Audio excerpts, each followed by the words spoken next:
Halo guys, apa kabarnya? Hari ini kita bakal buat nastar. Yang pasti bahan-bahannya itu simpel banget. Siapa bilang buat nastar itu susah? Kita juga bisa kok.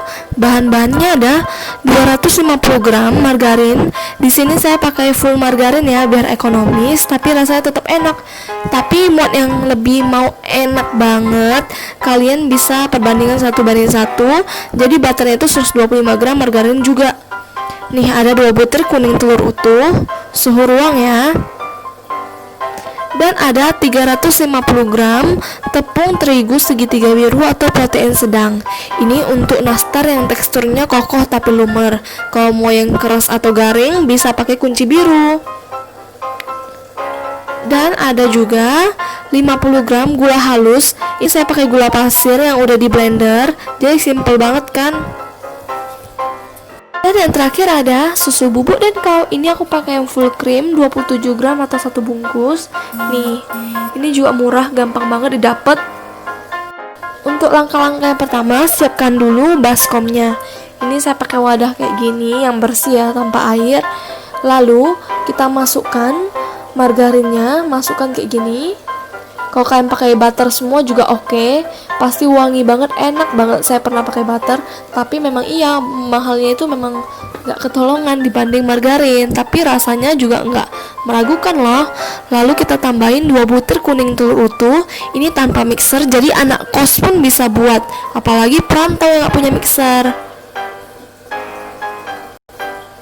Lalu masukkan gula halusnya.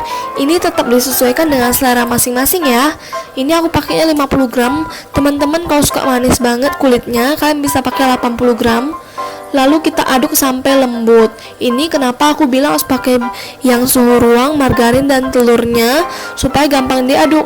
Kalau misalnya yang suhu ruang aja kayak gini agak keras, apalagi kalau kita beku, pasti lebih susah kan, apalagi kalau kita pakai spatula doang atau sendok.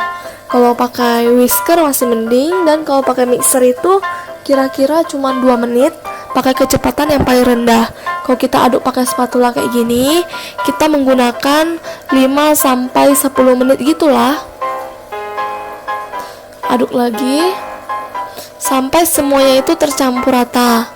Boleh menggunakan tangan sih, tapi lebih bagus pakai spatula aja atau pakai media gitu. Karena kalau pakai tangan nanti tangan kita bakal berminyak gitu, jadi kan kayak nggak berhigienis gitu kan. Aduk cepet kayak gini juga bisa, tapi jangan overmix ya untuk adonan kulitnya, karena bisa menyebabkan kue menjadi melebar dan menjadi jumbo banget waktu kita panggang. Jadi hasilnya nggak bagus banget, apalagi buat kita yang mau jualan. Nih aduknya sampai teksturnya kayak gini ya. Lalu kita campurkan segitiga biru. Ini terserah kalian boleh sangrai atau tidak. Tapi kalau kalian sangrai wajib kalian ayak kayak gini. Kalau misalnya kalian nggak mau ayak nggak apa-apa. Ini untuk meminimalisirkan tepung-tepung yang masuk, apakah ada kotoran atau tidak, dan ada yang bergerindil atau tidak. Nih campurkan kayak gini, bisa step by step ya, sedikit-sedikit demi sedikit gitu, langsung diaduk atau boleh langsung banyak, tapi lebih gampang itu step by step. Tuh kalian lihat kan di sini ada yang bergerindil, nanti tinggal kita haluskan aja. Tapi kalau nggak bisa dihaluskan, tinggal kita buang aja, jadi lebih terpercaya gitu. Aduk lagi.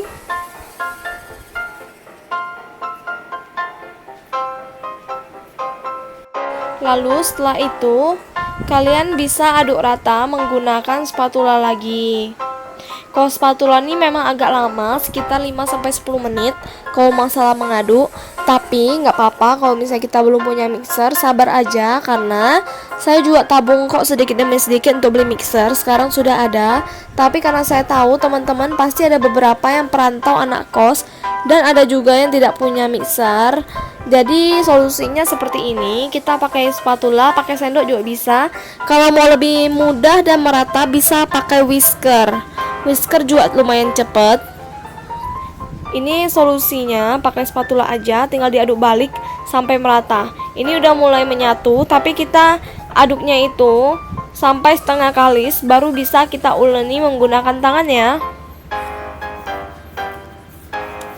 Jangan khawatir kalau teksturnya itu agak lembek, karena memang kayak gitu untuk tekstur kue kering. Apalagi buat teman-teman yang masih pemula ataupun yang baru pertama kali terjun ke dunia dapur, kalian mungkin agak sedikit takut gak jadi, takut mencair atau takut melebar. Gak apa-apa, asal kalian ikuti step by stepnya dengan benar dan takarannya sesuai dengan yang saya tulis. Ini udah menjadi resep andalan keluarga dan resep jualan ya. Ini pastikan tangan kita bersih, lalu kita aduk-aduk dan remas seperti ini ya. Disarankan kalian remas supaya dia itu tepung-tepung yang tidak merata, terjangkau dan bisa menjadi menyatu gitu. Pastikan tangan kita bersih ya, dan aduknya pun jangan terlalu lama, karena tangan kita mengandung suhu panas yang bisa membuat mentega atau margarin menjadi cair. Ulen kayak gini. Nih masih agak sedikit lengket, gak apa-apa. Nanti kita bakal masukin ke dalam kulkas yang bagian bawah selama 30 menit.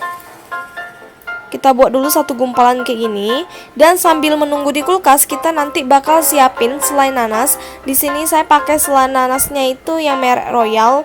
Saya beli aja karena saya lagi nggak sempet bikin, karena mengirit waktu juga.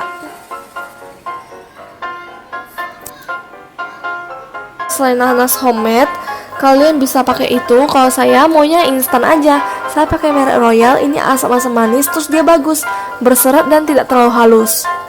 Lalu kita bakal ulen selainya supaya teksturnya itu dan rasanya itu merata. Ulen sampai kayak gini ya. Karena nastar selainya itu mengandung gula, pasti agak lengket waktu kita bentuk. Nih. Jadi tinggal kita bulet-buletin aja, karena kalau misalnya pakai selai nastar yang instan bakalan lebih cepet ya. Kalau udah selesai kita ulen, kita siapkan sendok takar lagi kayak gini untuk mengukur, atau sesuai selera aja, sekitar 3-5 gram gitu untuk isiannya. 3 gram aja udah cukup sih sebenarnya. Saya pakai sendok takarnya itu 1 sendok teh gitu ya. Nih tinggal kita bulet-buletin aja, gampang banget kan? Dan tata di loyang. Lakukan sampai selesai. Nah ini dia hasilnya itu. Jadi satu loyang full kayak gini, besar-besar kecil, dia aku bentuknya itu random. Hasilnya lumayan banyak, sekitar 120 sampai 130 biji gitu. Jadi worth it banget kalau kita misalnya beli langsung, karena menurut saya bikin itu capek banget ya. Apalagi buat pemula agak susah juga. Nih sekarang lanjut kita isi ini ke adonan kulit nastarnya. Adonan kulit nastarnya sendiri baru aku keluarin.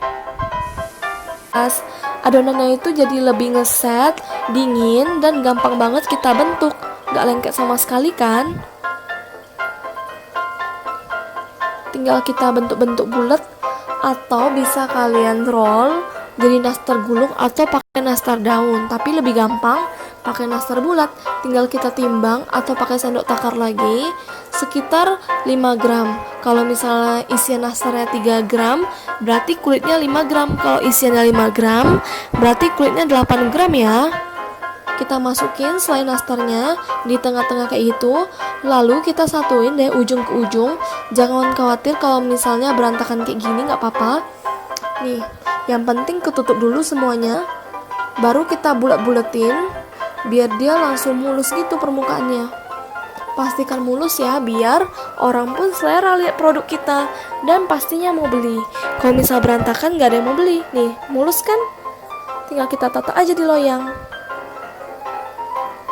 Lakukan sampai habis ya. Lalu kita siapkan loyang kue kering kayak gini. Gak usah dioleskan dengan margarin atau butter atau minyak. Lalu kita olesin atau lapisin dengan baking paper supaya nggak lengket, karena kita kan bakal gunain kuning telur. Kalau kuning telur tuh susah banget dihilangin dari loyang. Ingat ya sekali lagi, kalaupun kita tidak memakai baking paper, jangan olesin dengan margarin karena bakal buat melebar.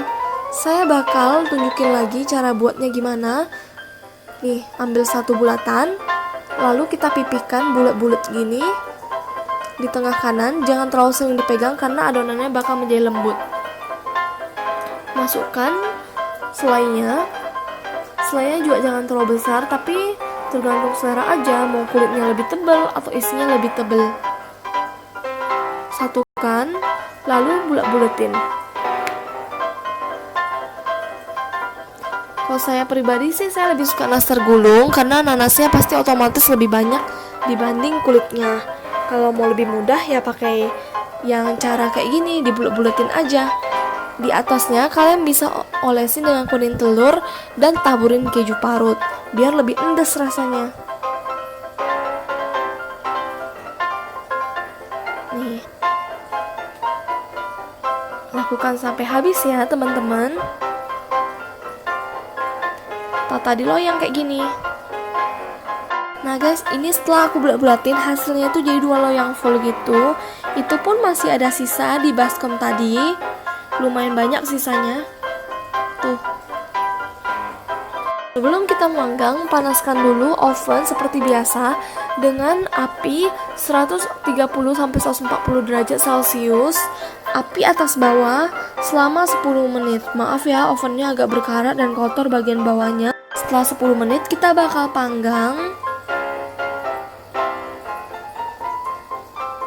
Masukkan ke loyang yang terutama dulu, yang tengah, supaya dia lebih merata. Dan masukkan loyang yang kedua, yang bagian bawah. Jadi untuk bagian bawah, kalau misalnya kita total panggang 30 menit, kita 15 menit nanti dipindahkan ke atas. Panggang selama 30 menit ya. Sambil menunggu kuenya matang, kita buat dulu bahan olesan. Ada 2 butir kuning telur. Masukkan 2 sendok makan minyak goreng atau minyak sayur. Tambahkan dengan 2 sendok makan susu kental manis. Lalu kita aduk-aduk merata. Jadi perbandingan itu 1:1 ya. Kalau telurnya 1, semuanya itu 1 sendok. Nah ini dia yang baru kita keluarkan dari oven. Masih pucat banget. Jadi untuk mempercantiknya, kita oleskan dengan kuning telur. Jadi kalau misalnya kita oles sekarang itu, jadi supaya lebih nggak gosong. Kalau di awal pasti gosong. Kita siapkan bahan olesan tadi. Lalu kita siapkan kuas juga, aduk rata, dan kita oleskan ke permukaan nastarnya.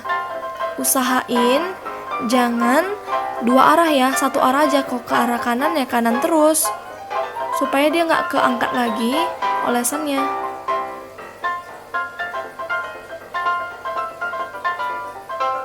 Lakukan sampai habis ya. Kalau mau kinclong banget, kalian bisa pakai 2-3 kali. Dia lakukan sampai habis. Nanti ulangi lagi stepnya dari awal nastar pertama yang kalian oles tadi. Jadi fungsinya kalau misalnya kita olesnya itu belakangan kayak gini, supaya nastarnya itu tidak gampang retak. Nah guys, setelah aku olesin, tengok nih, kinclong banget kan. Sekarang kita bakal panggang lagi ya. Kita panggang di oven yang suhunya itu sama, tapi dikecilkan sedikit. Tutup. Panggang selama 100 derajat gitu, atau 120 derajat Celcius juga boleh, tergantung oven masing-masing, selama 20 menit. Ini guys hasilnya. Ini aku lebih suka yang kalau misalnya dia tuh agak koko coklatan gitu ya, jadi agak eksotis, jadi lebih enak gitu, rasanya lebih wangi. Kita bakal susun melingkar kayak gini, yang rapi ya, supaya banyak yang beli. Ini kemarin saya buka PO, banyak juga yang beli. Nah kita susun deh.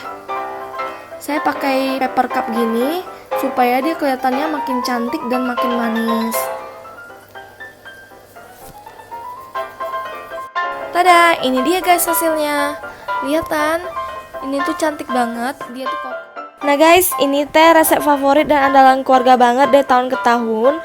Jadi pastikan kalian buat. Ini full pasti banyak banget yang nagih. Karena selain bahannya simple, ini rasanya juga maknyos karena kokoh tapi lumer banget waktu masuk dalam mulut tuh langsung hap, enak banget. So, buat kalian yang udah nonton video aku, jangan lupa di like, subscribe, dan komen. Jangan lupa juga ya di share ke teman-teman kalian supaya video ini lebih bermanfaat. Bye-bye!